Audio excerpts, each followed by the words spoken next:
নমস্কার সবাইকে।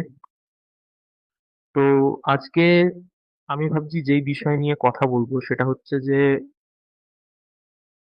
এই যে আমরা বলি যে জ্যোতিষীর কাছে দেখানো, যদি জীবনে কোনো সমস্যা থেকে থাকে আপনারা জ্যোতিষীর কাছে যান, মানে অ্যাস্ট্রোলজারের কাছে যান, অ্যাস্ট্রোলজিতে বিশ্বাস রাখুন, তারপরে নিউমেরোলজিতে বিশ্বাস রাখুন, যেটাকে কিনা বলে কিনা অকাল্ট সায়েন্স। তো আমার কথা হচ্ছে যে এগুলোর কি আদৌ কোনো অস্তিত্ব কি আছে? এগুলো কি সত্যি কি আদৌ কোনো কাজে দেয়? তো আমি আমার পার্সোনাল মতামত, আমার ব্যক্তিগত পার্সোনাল ফিডব্যাক বা ব্যক্তিগত মতামত এই ভিডিওতে প্রকাশ করতে চলেছি। এবার কথা হচ্ছে যে জীবনটা প্রতিটি মানুষের সবার সমান নয়। কারুর মসৃণ, কারুর কঠিন, বা কারুর মানে যার যার যেরকম আর কি। ঠিক আছে? এবারে কথা হচ্ছে যে আলটিমেটলি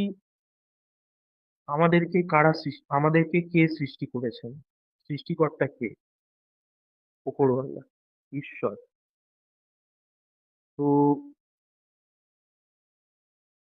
এবার এটা হয়তো অনেকটা কন্ট্রাডিক্টরি লাগবে শুনতে, বা এটা হয়তো একটুখানি কন্ট্রোভার্সিয়াল দিকে যেতে পারে।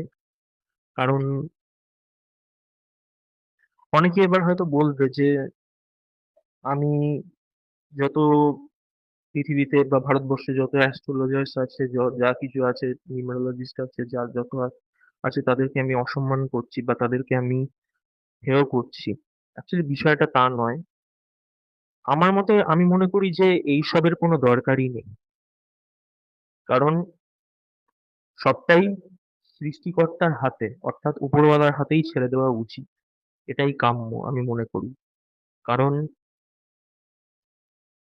তিনি সবকিছু জানেন, তিনি সবকিছু বিচার বিবেচনা করেই আমাদেরকে এই পৃথিবীতে পাঠিয়েছেন। এবং সেই মানে ঈশ্বর বলুন বা আল্লাহ তাআলা বলুন বা ভগবান বলুন, যাকেই আপনি মানেন, সবটাই তার হাতেই। বিধাতার লিখন কেউ খণ্ডাতে পারে না। অতএব যে অনেকে বলে না যে মানে এই জ্যোতিষীর কাছে গেলে এই স্টোন হাতে পড়লে পরে সবকিছু ঠিক থাকবে, সবকিছু সমস্ত দোষ, গ্রহ নক্ষত্র সব ঠিক থাকবে, যা কিছু দোষ চলছে, দশা চলছে, সব কেটে যাবে। এগুলো আমি মনে করি ইম্যাটেরিয়াল কথা এগুলো। কারণ আলটিমেটলি সবটা নিজের উপরেই। অ্যাজ এ হিউম্যান বিং, সবটা নিজের উপরেই ডিপেন্ড করছে যে আমি আমার লাইফটা আলটিমেটলি কোন প্রেক্ষাপটে দেখতে চাই, কোন পরিপ্রেক্ষিতে আমি দেখতে চাই। ভালো থাকাটা, খারাপ থাকাটা সম্পূর্ণ নিজের ওপর। সবটাই হচ্ছে কর্মের উপর ডিপেন্ডেন্ট। তোমার কর্মই তোমাকে সঠিক পথে পরিচালনা করবে। কর্মই ধর্ম, ধর্মই কর্ম।